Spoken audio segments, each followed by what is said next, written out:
We're from APM, American Public Media. The National Ballet of Ukraine's premier U.S. tour features the nation's elite dancers, an immersive scenic 3D screen, and guests Ukrainian Shumka folk dancers. One night only, Monday, October 21st at the Moran Theater. Tickets at nationalukraineballet.com.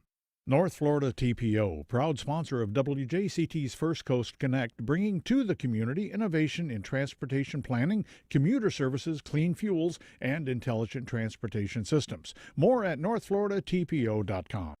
Baptist Health is a proud supporter of First Coast Connect. Baptist Health, committed to building a healthier community for all of us. More info at 202-4YOU or baptistjacks.com. This is WJCT News 89.9 Jacksonville. Up next, national and local news from NPR and the WJCT News team.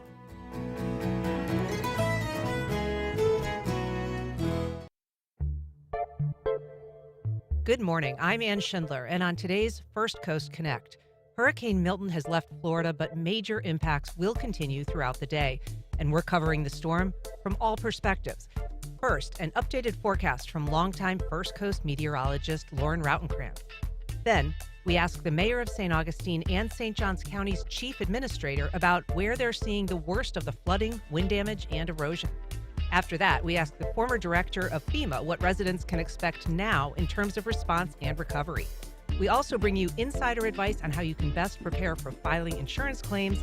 And finally, some boots on the ground. Reporter Dan Scanlan lets us know what he's seeing around town. We also want to hear from you. Send your questions or comments to First Coast Connect at WJCT.org. Tag us on social media or call us at 904-549-2937. It's all ahead this hour after the day's news. I'm from NPR News in Washington. I'm Corva Coleman. Hurricane Milton is pulling away from Florida's east coast. It roared ashore last night south of Tampa with top sustained winds of 125 miles per hour. NPR's Adrian Florido reports on storm surge on Florida's Gulf Coast. Video from storm chasers showed the wall of water being pushed onto land by Milton's winds, flooding parts of Venice, Punta Gorda, and Fort Myers, all south of where the eye came ashore. Forecasters had worried storm surge could reach 12 feet. Winds topping 120 miles per hour also leveled and ripped the roofs off houses. A tornado outbreak has added another element of terror. Officials in St. Lucie said one struck a retirement community there, killing several people. And power is out across much of the region. Governor Ron DeSantis said restoration will start as soon as the storm passes, with help from 50,000 workers from Florida and other states.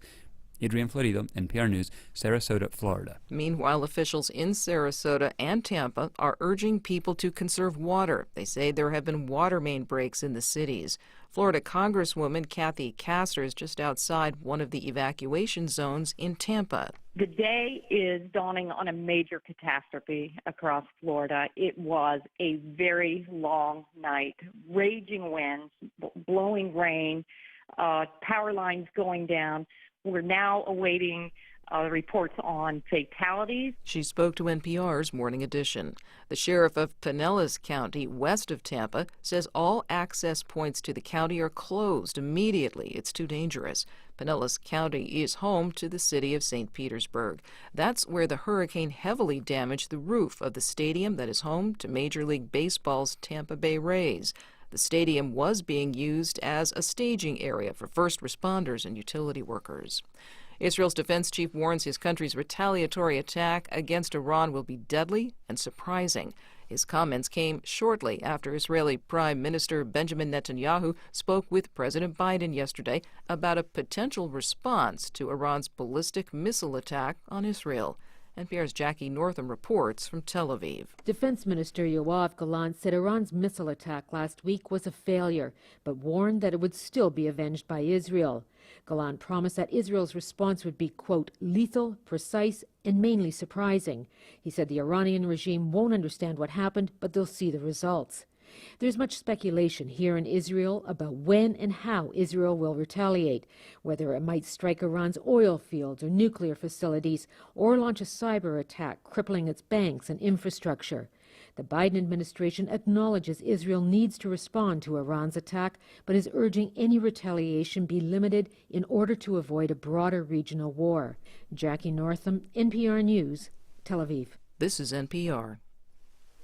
The government says inflation again eased in September. The Labor Department says consumer prices rose 2.4% last month. That is the smallest annual increase in inflation seen since February 2021. The largest price increases were seen for food and housing.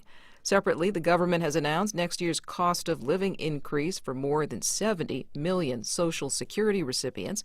That boost will be 2.5% and will be shown in benefit checks starting next year. A new report finds wildlife populations around the world continue to drop, but as NPR's Nathan Rott reports, it's hard to discern by what amount. The Living Planet Index is published by World Wildlife Fund and the Zoological Society of London every 2 years, and it aims to put a number on how fast populations of birds, mammals, fish, and other animals are falling. The number this year, an eye-popping 73% over the last 50 years, does not mean that the planet has lost nearly 3/4 of its wildlife in that time. That's how much populations have dropped on average. But Rebecca Shaw, chief scientist at WWF, says the take-home message is clear. When you see those declines, it's an early warning indicator of the unraveling of the functioning of nature. World leaders are meeting later this month in Colombia to address biodiversity loss. Nathan Rott, NPR News. This year's Nobel Prize in Literature has been awarded to South Korean author Han Kang. The Nobel Committee cited her, quote, intense poetic prose. I'm Corva Coleman, NPR News in Washington.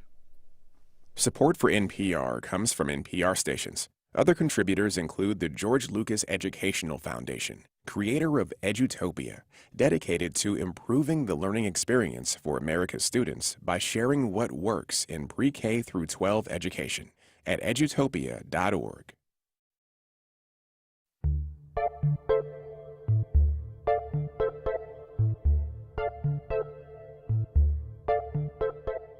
Support for First Coast Connect is provided in part by Baptist Health and North Florida TPO. Good morning. I'm Ann Schindler, and this is First Coast Connect. Today, Milton passed over the First Coast after making a Category 3 landfall about 50 miles south of St. Petersburg. We're covering the storm from all perspectives, including from the former director of FEMA, the mayor of St. Augustine, St. Johns County's chief administrator, and reporters in the field. But first, let's get an updated forecast from longtime First Coast meteorologist Lauren Rautenkrantz. Lauren, good morning. It seems like Jacksonville dodged a bullet, but not so much our friends to the west and the south. Hey there, good morning. And I got to say, I would say most Floridians kind of slept with one eye open last night. Yeah, no doubt. A harrowing night for some people on the West Coast. What are things looking like here locally, Lauren? Yeah, so obviously Milton Center is now offshore, right?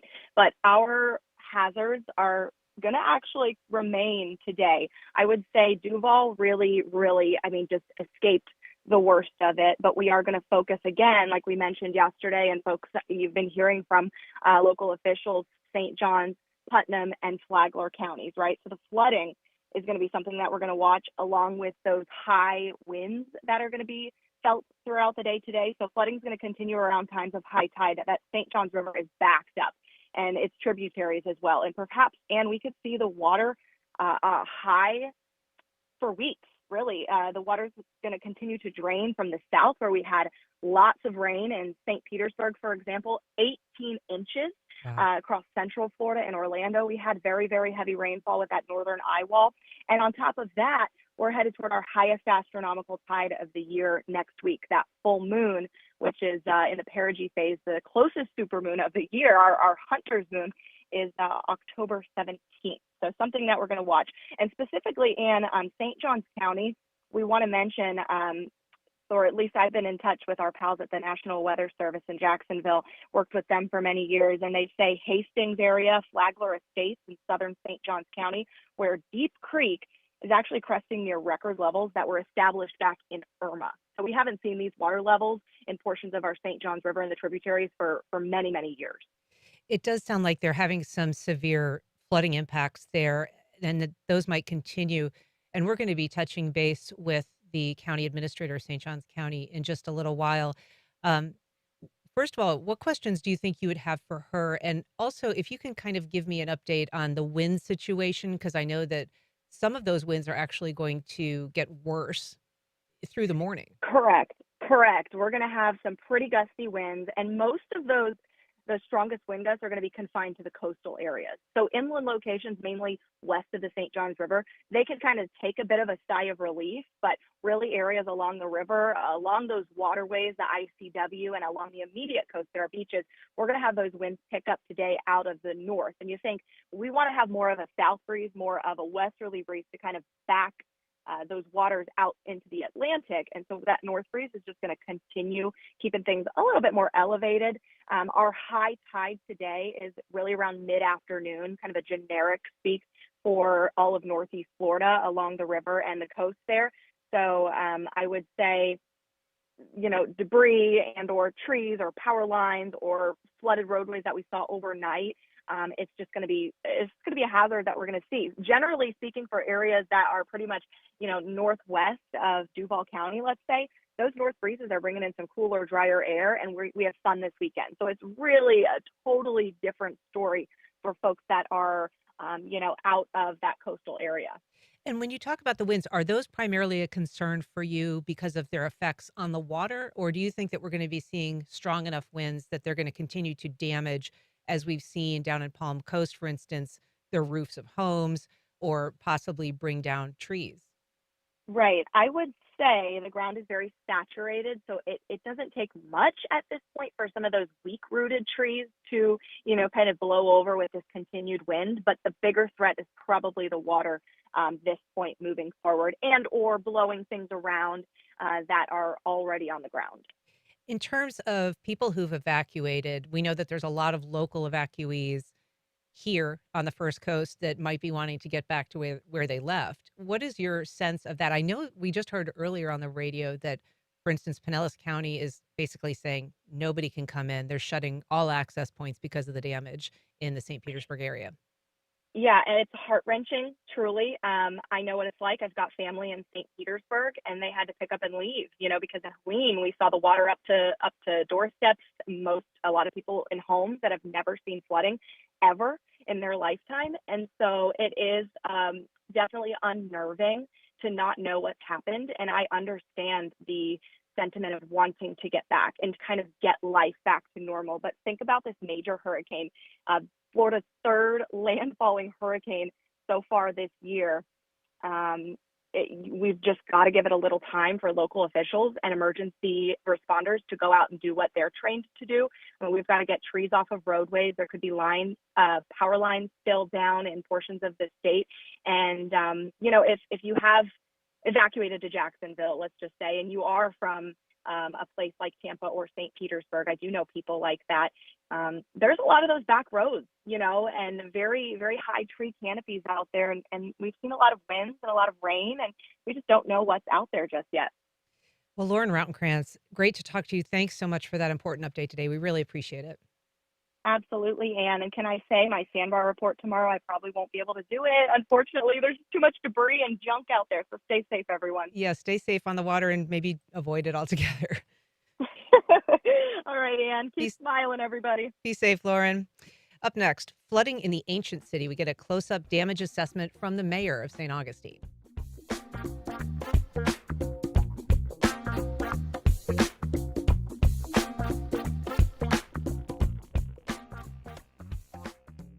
Welcome back. With predictions of 8 to 10 inches of rain and a 3 to 5 foot storm surge, many were watching St. Augustine to see how it would fare. Joining me now on the phone with a check-in on conditions there is Nancy Sikes-Kline, mayor of the city of St. Augustine. Good morning, Nancy. How is everything going there? Good morning.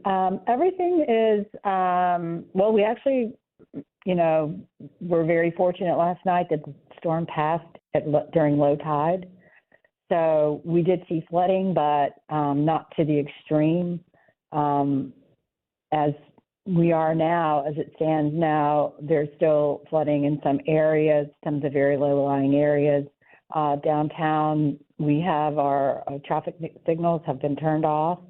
So there's no traffic control devices there at the foot of the bridge. The bridge is open. It is passable. The Bridge of Lions is open and passable downtown. Of course, everybody's always concerned about the downtown, right? Mm-hmm. But we have trees down. We have power lines down. There are some outages in the city. We've got as of 6 a.m., we had about 2,000 out of power, which is about 18% of the accounts in the city. And what's happening right now is we're asking folks to stay put and stay patient with us because we have another high tide coming this afternoon about 2. And we really need the roads clear so that our crews, we've got a number of types of crews. We have public utility crews going out and they're checking the lift stations to make sure they're all working in working order. They're clearing drains in preparation for the 2 p.m.-ish high tide. So we have crews doing that. And then we also have damage assessment crews out looking at, calling in where the trees are down, how the homes are doing, who got flooded and who's probably a lot of garages, at this point is what I'm thinking. In some of our usual low-lying areas. Yeah. What are you hearing in terms of like whether facilities are working? And I mean, particularly like, water systems. Are people able to use their showers, their toilets, and what, if anything, are you advising them? Well, we have been asking them we've been consistently asking them to lay off on their washing and dishwashing and those to not put a strain on the system, on the wastewater system. So at this point, I don't have any updates. I'll have to be honest with you, I don't have any updates on whether anything is not functioning properly, but like I said, again, they're out checking those lift stations. You might recall after Hurricane Matthew, we got a large grant to elevate our lift stations since they were underwater. So all of our lift stations in the city have been elevated, so they should have been able to, none of them should have flooded during this event. So everything should be working, but I don't have an exact update on that for you. And Mayor, have you heard anything in terms of injuries in, whether it's first responders or people? Have you been hearing of anything in terms of that? Do you know if first responders were having any trouble getting to people who needed help? No, we haven't had any of those kinds of things. It's still very serious condition. It is. I don't want to say it's just all clear we made it because we still, like I said, we still have this one tide to get through and we still have the wind. So like you just heard. So, but everybody's really being patient. We really appreciate that. Everybody's calm and, it's almost like we're seasoned, old seasoned hands at this. It's almost as if we know what we're doing. So, maybe we do. Yeah. Maybe we do. One thing that I really wanted to stress, hopefully if anybody's listening in the city, I think that it's a really good idea to keep your sandbags. I know a lot of people have their flood walls up and their dam systems, and I think those need to stay in place. So we're asking everybody to, we keep those in place while we go out and get this work done. And you work that we need to get done. You could have mentioned about being like a seasoned, city when it comes to these storms. Certainly you've seen your fair share. And it was interesting to see in St. Augustine, the preparations so much more advanced than they were just beyond sandbags. Like you said, there's these dams that have been put up, but people are also using foam sealant to kind of seal up their doors and windows. They're using tape to close the cracks that might, allow water in. And so the question of resilience, though, this is a city that is very much imperiled by climate change and sea level rise. It appears that some of this is just the new normal. People are getting used to dealing with this extreme flooding. Absolutely. Absolutely. We really, definitely, we have a full-time resiliency officer in the city now. We're constantly, when the king tides come, we put out press releases. We warn people so people are aware. Everybody's very conscious of water. We're very water conscious. And yes, we do recognize this, the sea level rise, climate change, all of those things are very important to us. And we're very sensitive to it. So, we are seasoned. We've had 5 of these, so we're used to it. We've got. It's amazing what's going on. A lot of homes are getting elevated. I'm starting to see walls being built like more like knee walls being built around property, the perimeter of properties, and the flood dams. It's amazing what's happening. I think a lot of people are trying out different things. And of course, it's always a matter of, what kind of budget do you have? I mean, if you have the budget, elevation is the best way to go. And that's what, of course, we would recommend. But if you can't, there's a number of other steps that you can do. And people are trying this. Some of them are more temporary and some of them are more permanent. But we've moved down the road, definitely. Yeah. Mayor, any last thoughts? We know you've got a busy day ahead of you. Well, yes, thank you. And I think the final thought really is we really, really appreciate how everybody's handled themselves in this. It's definitely not over until, we can't give the all clear until after the high tide this afternoon. So we're just asking everybody's patience. Please do stay off the roads during that time. We don't want to see people driving through water because it can damage property. I mean, even an inch of water in somebody's house, that wake from your vehicle and that 1 inch can be all the difference in the world. So we really want people to use the live cams.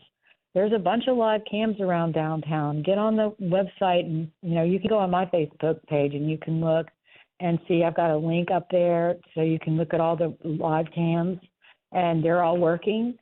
So, don't take it on yourself to go out and drive around in this stuff. Just be patient. Thank you. Yeah, that's a great suggestion, Mayor. Those live cams are, a live time view of what's happening all around the city. So yeah.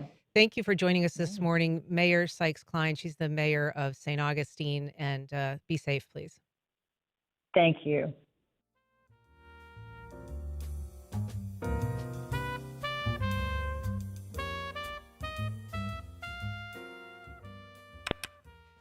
I want to move now to St. Johns County Administrator Joy Andrews. She joins us on the line. Good morning, Joy. Thank you so much for being here. Good morning.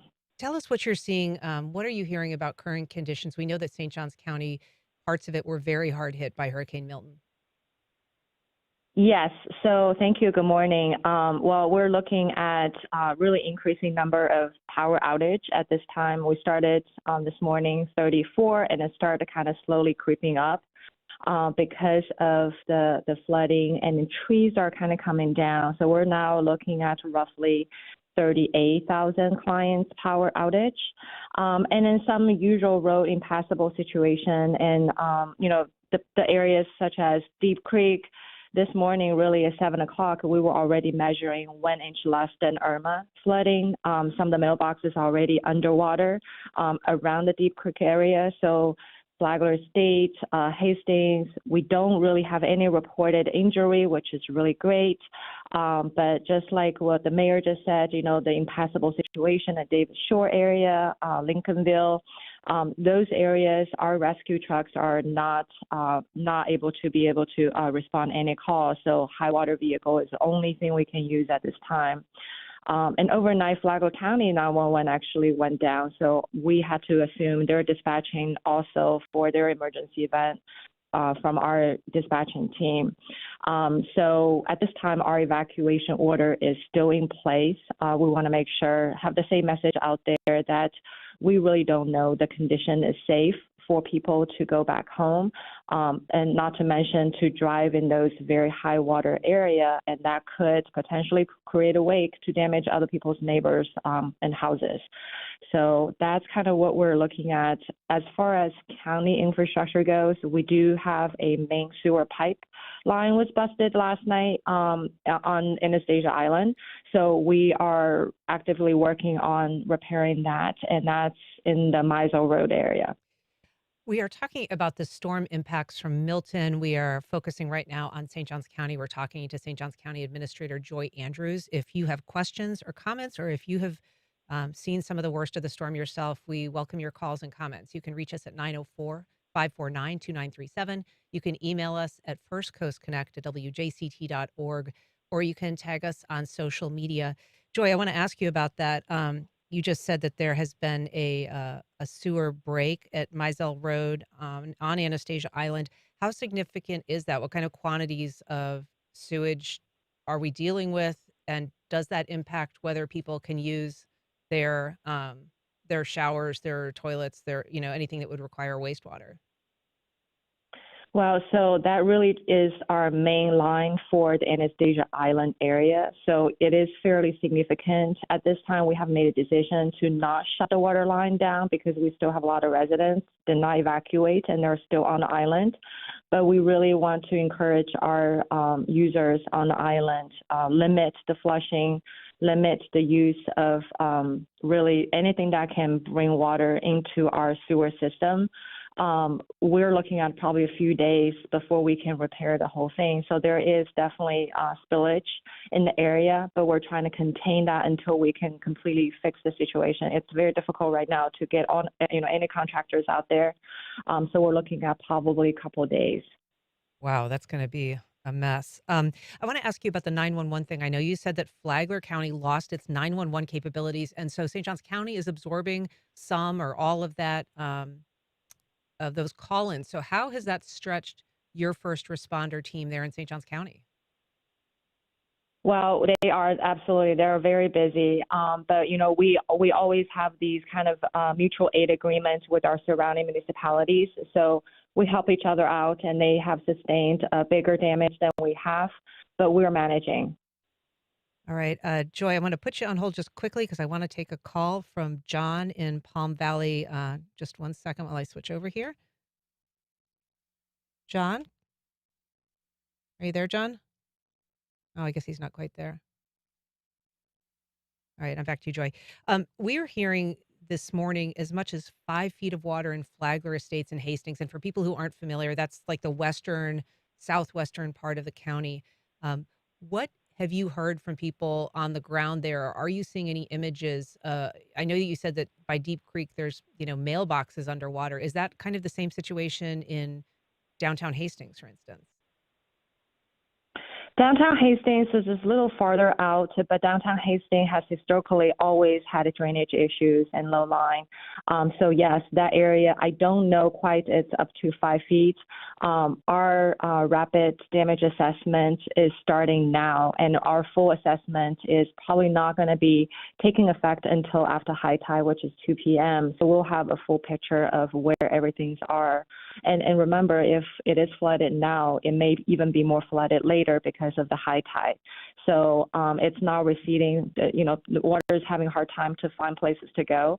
So that's why we want to keep our evacuation order in place for now, because it's not safe for many of our residents to go back home. All right. I think we do now have John on the line. John, go ahead. Yes, I understand the dangerousness of the flooding and such, but within the county and within the zone A and B, there's multiple different areas. So Ponte Vedra, even Palm Valley are high and dry now, and why wouldn't we lift the order for that part of town and encourage people to go on back in terms of the emergency order? Certainly doesn't look like Lincolnville around here. Thank you. Thank you, John. I guess, Joy, the question is in terms of people being, allowed to return. That order, I mean, it was a mandatory evacuation order for those zones A, B, and F, right? F below 206. Does it seem like it was required in retrospect for the northern part of the county? Well, our evacuation order is A and B, like you said, F south of 0206. It is a messaging challenge for us because we do have to make sure that the message is consistent for all of our residents. Some of the areas that are experiencing high water line are areas that people may not be familiar with where they are. It's like just you said, if you live in the north portion of county, you don't quite know where Deep Creek is. You don't quite know or familiar enough to know where Flag Lake State is or Hastings or Davis Shore. To localize those areas to kind of lift evacuation order is very challenging. We want to make sure our residents are staying vigilant on our condition at this point, and it's gotten better, but it will get worse when the high tide's coming in. So we're seeing trees falling down now while they were still on before. So safety is really everything and paramount for the entire county. So we would ask our residents to be patient, but if they are staying informed with these type of interviews and news outlets, they know that kind of the situation condition where it is more hazardous than others. So use caution, use common sense. Yeah, I wonder, Joy. I mean, so many of these incidents, whether it's flooding or damage, are really hyper-local when they're happening. And so you can have parts of the county that are totally unaffected. It doesn't seem like there's anything going on. And as you say, other parts very, very much imperiled. Is there ever any discussion about sort of divvying up the zones so that we're talking, maybe coastal if you're, in the St. Augustine area, but perhaps if you're closer to Ponte Vedra and the Jacksonville line, that maybe it doesn't apply? Yeah, no, I mean, that's a great question, and that's definitely something exploring. But right now, really, I think the safety is paramount to anything else. And then the residents who didn't evacuate know how the condition looks like. So again, kind of go back to common sense. But as far as all the team over here at the EOC, we want to make sure that everybody is safe in St. Johns County. For sure. Well, thank you for joining us, Joy Andrews. She is the Chief Administrator in St. Johns County. Please take care, and good luck to all of you out there. Thank you, Ann.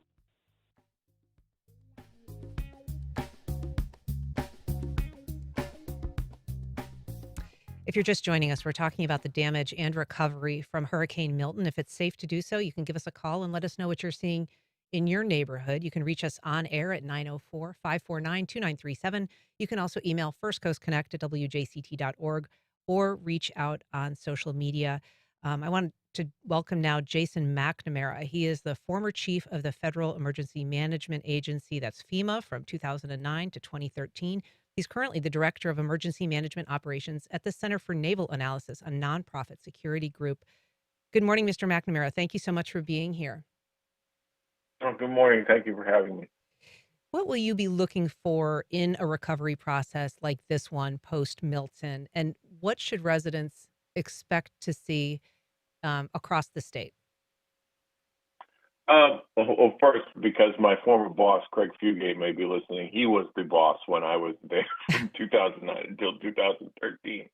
So I was his chief of staff. So just to be clear about that, so I don't get razzed by him. But I think, unfortunately, the state has extensive experience with hurricanes. And the folks who just went through Helene are going to see a similar process that they saw over the past week. Thankfully, this hurricane did not produce catastrophic levels of damage. It did produce damage, significant damage across the state, and certainly in areas of central and eastern Florida that perhaps didn't expect that level of damage. But the things that you saw happen immediately post Helene with a lot of debris removal, assessment of damage, and then individuals applying both to the state, to voluntary organizations, and to FEMA for individual assistance is what's going to happen over the next weeks and months. Also, with respect to kind of the main issue that I think you all are facing now, which is power.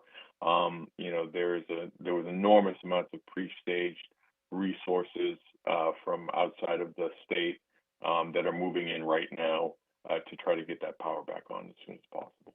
One thing that we're facing obviously is this back-to-back storms, as you said, just West Coast hit twice in essentially 2 weeks. And the debris removal question is a problem when you're trying to get stuff off the street that can become windborne hazards, but maybe don't even have time to get to it before the next storm hits. So, what, if anything, can uh, FEMA officials or state and local officials do to try to perhaps better prepare for a lesser interval between these severe storms? Well, it's really just a matter of trying to get your debris contractors in as quickly as possible and remove the debris as quickly as possible. There are hundreds, if not thousands, of companies that do that, and many of them are based in Florida for obvious reasons. But no, this was an anomaly. I mean, the last time I think I can remember back-to-back hurricanes like this was 2004 with Hurricanes Charlie and Ivan, and then I'm forgetting one, Francine maybe, where you kind of had back-to-back events. Now this back-to-back event happened to hit in almost exactly the same area, which is unfortunate. So no, it's really a matter of and you'll see it today, is how quickly can you get the resources in? How quickly can they move the debris out? In terms of, kind of the administration behind that, again, because of all your experience with hurricanes and because the companies and the local governments and the state government understand what the rules are and how to get reimbursed by the federal government, I mean, that is not a stopping point, certainly in the state of Florida. So it's really just trying to get the resources into the affected area as quickly as possible. But, it's hard to, there's not a lot of planning efforts that consider having hurricanes this quickly back to back.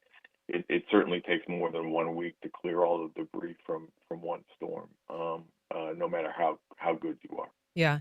Having covered a few of these storms myself, I know that there are sometimes unrealistic expectations of FEMA, or perhaps just a fundamental misunderstanding of what FEMA does and what FEMA is. A lot of people have an expectation that FEMA is there to make them whole. Explain to us a little bit more about kind of what FEMA really does and what it's supposed to be doing. Certainly. Then thank you for that question.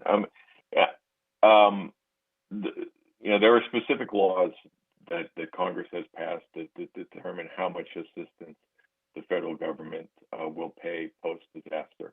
I think the big takeaway from this for your listeners should be FEMA, certainly with respect to individuals, FEMA is there to provide emergency repairs, try to help provide money for emergency repairs, try to help you get back into your home, make it, the term of art is habitable, but it is not going to pay for all repairs, and the assistance is capped, the number changes every year, but it's in somewhere in the $20,000 to $30,000 range. So that is not going to rebuild a home if a home is destroyed by a disaster. That is the purpose of insurance. That's the purpose of flood insurance. What you've seen, I know this is not the case in Florida because there's a big push for flood insurance in Florida, but what you saw in North Carolina was that many of the folks who were impacted by those historic floods did not have flood insurance. So they really have no recourse in terms of rebuilding their home because they will not get enough money to build those. So they'll have to kind of move on and make a different decision. But it is not a complete restoration. It is a kind of a leg up, paying for critical needs in the immediate aftermath of disaster. Sometimes unfortunately, if there's a funeral expense that has to be paid, then the federal government can help with that. And as I said, kind of emergency repairs to make a home habitable. Then if there is temporary housing assistance via the use of mobile homes, if a large area has been wiped out and a number of people are without homes, FEMA will provide temporary housing assistance for up to 18 months. So you've seen that in a number of disasters in the past. Yeah. We're going to be talking in our next segment with an expert on insurance and dig a little deeper into the question of, flood insurance, wind insurance. But I want to ask you, because you brought up what's going on in North Carolina. FEMA is really stretched thin right now. I heard a report that prior to Milton, only about 10% of its available response staff was available. That so many resources have been taken by other disasters elsewhere. Is FEMA at this point, big enough, well funded enough to handle the current level of disaster relief that's required that we're seeing? Well, I would say so. I've been doing this now for 30 years almost, and I will say there's been an extreme maturity in the emergency management community over those 30 years. To be honest, with respect to personnel and actually coordination personnel in a state like Florida, FEMA's role, while important, is not as critical as the professionals that you have there in the state of Florida. So in terms of the administration, coordination with local governments, ensuring that resources go in the right place, you have a highly professional organization there in Tallahassee that deals with that. And FEMA provides the money, to be perfectly honest. They provide the money to do that. So that will help the state significantly. But to your broader question, since about 2017, FEMA has become kind of a jack of all trades with respect to whatever critical incidents happen in this country. You saw their leadership in COVID. You've seen many FEMA leaders kind of take roles in other pandemics like MPOX, try to help the nation with receipt of Afghan refugees after we withdrew from Afghanistan. So it is kind of become the new normal at FEMA.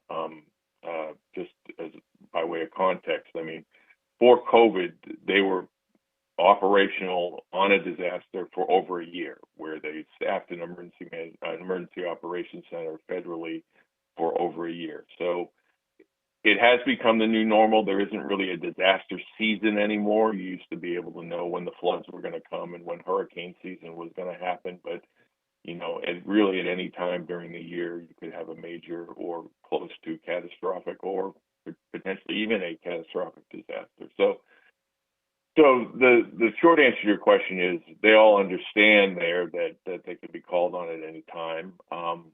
But they certainly are, they certainly, from a resource perspective, they certainly are stretched and they try to leverage what they have. So it's evolved. But back in the 90s, there was no response organization at FEMA. They were not getting ahead of the disasters. They were not on the ground with the states before the disasters happen, and that is the norm now. Yeah. So I would say the system is better. It's just we have a heck of a lot more things to deal with these days. Just briefly, I want to ask you about the question of kind of post-disaster misinformation. I know that was a big problem, has continued to be a big problem in North Carolina. There was rumors, for instance, that people couldn't receive more than $750 aid when that kind of is the baseline aid that FEMA is able to provide on an emergency basis. But what do you think FEMA can be doing to better combat misinformation?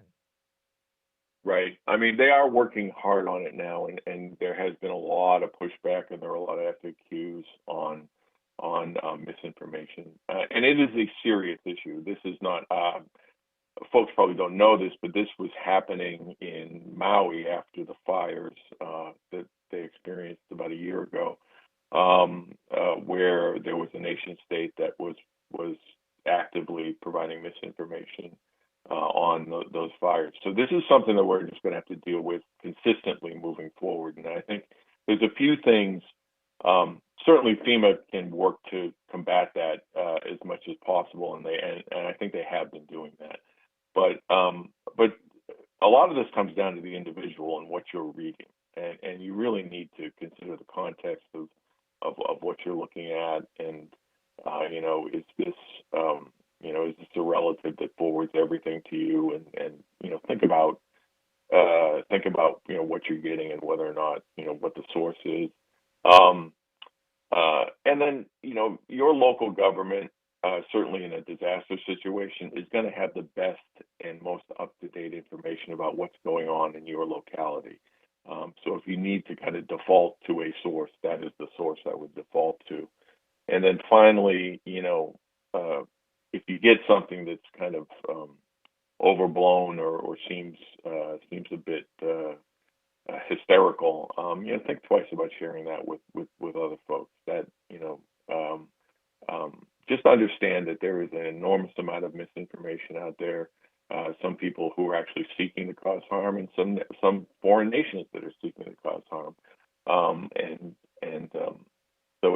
So in many ways, it does come down to you as an individual, kind of verifying what you're looking at and thinking about sharing that before you do that. Well, he's Jason McNamara. He's former chief of staff at FEMA. Thank you so much for joining us today, Mr. McNamara. We really appreciate it. Thank you very much. Good luck to everybody there. Thank you.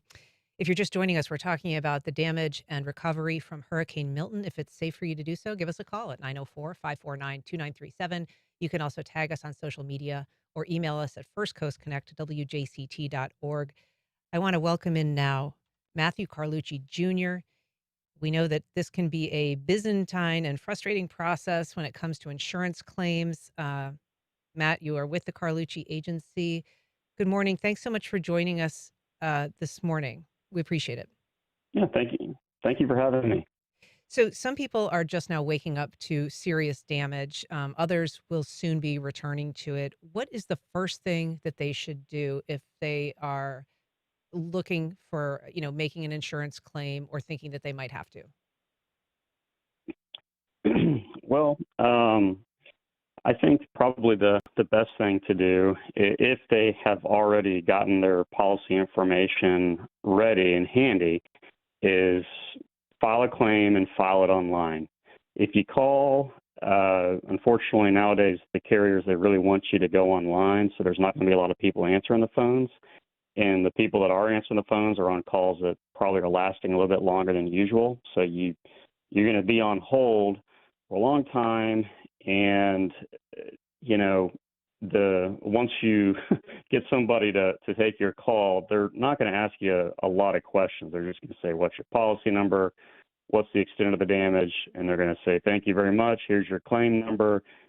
We'll have an adjuster contact you in, 48 hours. So it's much better to just go ahead and file it online because it takes, maybe a minute. And then honestly, kind of just do what you can to clean up your house. If there's anything you can do to prevent further damage, like if you have a leaky roof and you feel like you're able to secure that with a small tarp or something to prevent further leaking, go ahead and do it. But I do think that getting a claim filed as soon as possible is the best thing to do. And then, if you've got miscellaneous questions of just how do I handle this or that, then I would just say call or email your insurance agent and let them, speak to that. I want to ask you about short-term repairs. I know sometimes people have this sense that they have to kind of leave everything as it is so that the insurance, the claims adjuster can come and eyeball it for themselves. But it's possible, I believe, to photograph damage and sort of begin the process of whether it's even such things as removing drywall or drying out, damage. Absolutely, yes. That's a really good point, and I get that question a lot. Yes, you can begin doing whatever you need to do, but take photos and videos of what you're doing. And very importantly, do not completely discard any damaged material because the adjuster may want to look at that. So if you have a bunch of shingles that blew off, I would say maybe just stack them up somewhere and put them maybe in your garage or something so that the adjuster can see those when he or she gets there. But yes, absolutely, you can go ahead and start making repairs. You can call repairmen, roofers, whatever you need to do. Just do a good job taking photos, videos, and keeping receipts because at the end of the day, those photos, receipts, and videos need to tell the story of what you did right after, you filed the claim. And that makes the adjuster's job a lot easier And when you make the adjuster's job easier, they write checks, Yeah. So you want the adjuster to say, wow, thank you so much. You did me a big favor. And at that point, they have really nothing left to do other than just write you a check. And so absolutely. Do what you need to do. Just document it. I want to ask you too, you say, file a claim as soon as possible. I mean, the reality is some of our friends on the West Coast don't have, Wi-Fi, they don't have a computer. Just briefly, if you literally cannot file a claim online, what's the best option? It's okay. I've seen plenty of times when people didn't file a claim until a month after, and that's fine. It's not going to cause you any issue. You at the end of the day, if you can't get even get to your house for a week or so, then an adjuster is not going to be able to get there and do anything. So it's fine.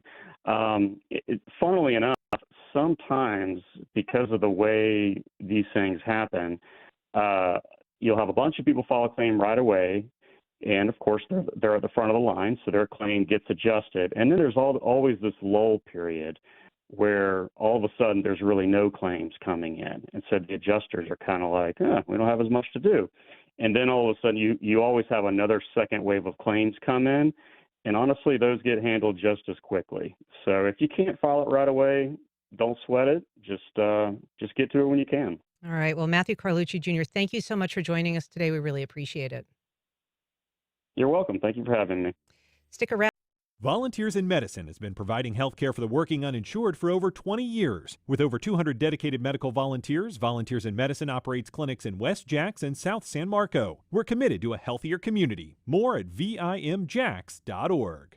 20 minutes of reading a day paves the way to success. It looks different for every child, but reading with a caring adult boosts their social, mental, and physical health at any stage.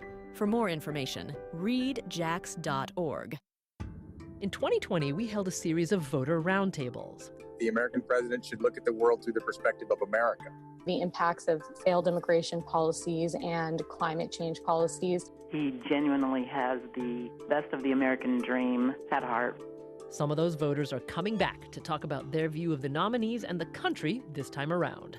That's on the next On Point. Today at 11 on WJCT News 89.9. On the next Fresh Air, we talk with internationally acclaimed Israeli writer Edgar Keret about his experiences during this past year of war. His family reflects multiple points of view. His parents were Holocaust survivors. His sister was a settler. His brother is left-wing. Keret has been calling for a settlement to end the war and release the hostages. Join us. Today at noon on WJCT News 89.9.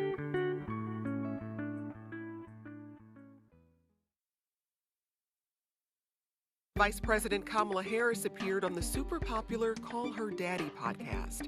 It comes after former President Donald Trump sat down with numerous podcasts with majority male listeners. Both are courting more influencers and internet personalities in the quest to reach more voters, platforms and politics, and the voices of Gen Z voters. Next time on 1A. Today starting at 10 on WJCT News 89.9.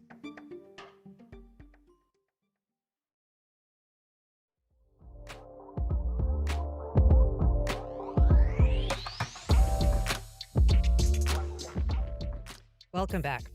Well, we're talking today about the latest local impacts from Hurricane Milton. In just a moment, I'm going to be joined by Dan Scanlan, reporter with WJCT News. But first, I just want to read an announcement from JEA. It's a press release they just sent out. They say that power outages are impacting less than 0.3% of our customers. Our peak outage impact was 13,300 customers as of 3 a.m. today, but during the overnight, crews restored power to 39,000 customers.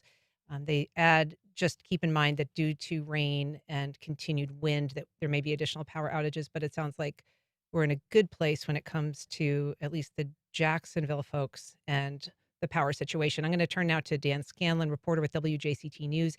He has been out and about today, driving around, getting his eyeballs on impacts in Jacksonville. Good morning, Dan. What are you seeing out there?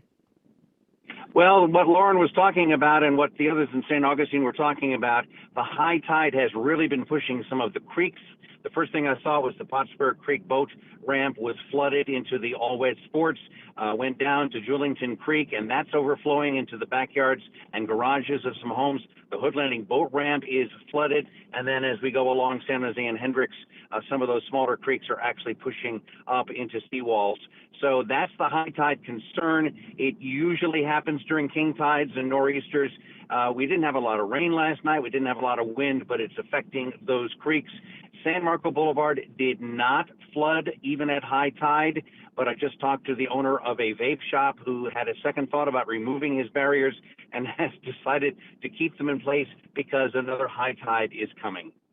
And so what are you seeing, Dan? I mean, you talk about the rivers backing up and some street flooding. Are you seeing any damages to homes and businesses? I'm only seeing some garage flooded and it coming up to the back decks and overflowing some of the docks on the creeks. I'm not seeing any house damage, but these folks along these creeks, this happens during every king tide, so they're used to it. The only other damage I'm seeing is some tree limbs down. 99.9% of the traffic signals are working between downtown and Mandarin that I've driven, and there's some debris on the road. We did, as has been said before, escape a bullet here, but apparently we still have to worry about some gusty winds as the storm's back end is out there and some next high tides. Now, Dan, I know you've been kind of hugging the riverfront in a lot of your drive, but we've got a question from Jane on Facebook. She said she's trying to see traffic cameras near Town Center and Gate Parkway near IKEA. How did the South Side do in Milton? Helene seemed much worse to me. Do you have any sense as to how they're doing in that area, the South Side? I live near Town Center, near Tinseltown. We had a 30-minute power outage overnight. No branches, a little bit of debris, no apparent flooding. So, again, that's as close as I got. I wanted to go to where I knew, as the mayor was joking about the usual suspects, where flooding would probably occur. And the creeks did back up, but not as bad as thought. I want to take a quick call from Ricky on the north side. Good morning, Ricky. Go ahead. Yeah, I'm just curious of these super hurricanes coming into Florida and other parts of the country, and yet you have Rick Scott and Governor DeSantis denied that there's any climate change. And is that a fair estimation or observance of what's going on in our country now? That's my question. Thanks, Ricky. Obviously, climate change is a big topic of conversation around these storms, especially the intensity and, in some cases, the frequency. There, is an organization of scientists now, Dan, that examines almost in real time whether climate change played a role in the storm's intensity. And I, even from the beginning of Helene, I think we're able to tack that to an intensification, certainly, wetter because of climate change. Where are you headed next, Dan? What's next, and what are you going to be looking for throughout the day as you drive around?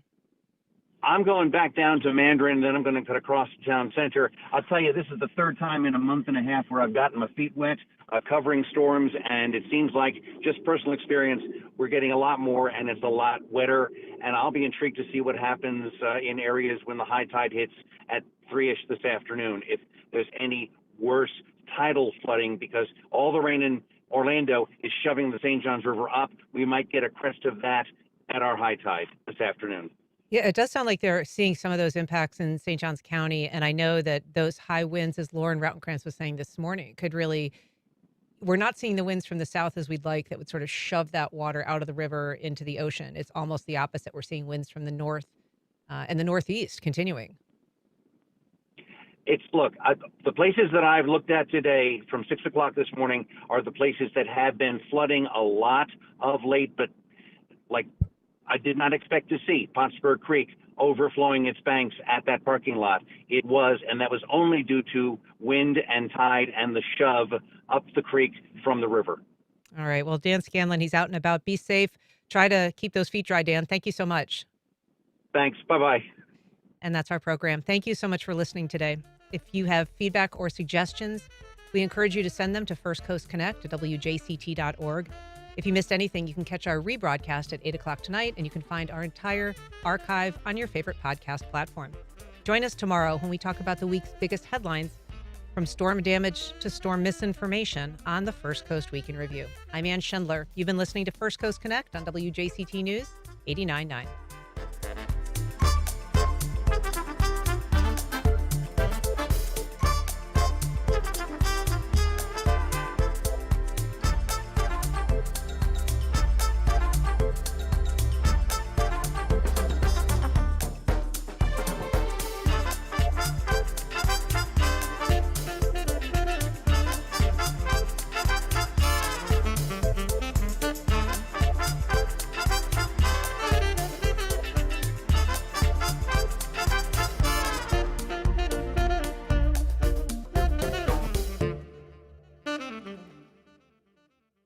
Support for First Coast Connect is provided by Baptist Health and the North Florida TPO. Baptist Health is a proud supporter of First Coast Connect. Baptist Health, committed to building a healthier community for all of us. More info at 202-4YOU or baptistjacks.com. North Florida TPO, proud sponsor of WJCT's First Coast Connect, bringing to the community innovation in transportation planning, commuter services, clean fuels, and intelligent transportation systems. More at northfloridatpo.com. Congaree and Penn, dedicated to agriculture and culinary endeavors, offering field-to-fork dining and outdoor experiences on over 300 acres. Sip, dine, explore. Information at congareeandpenn.com. This is WJCT News 89.9 Jacksonville. Up next, national and local news from NPR.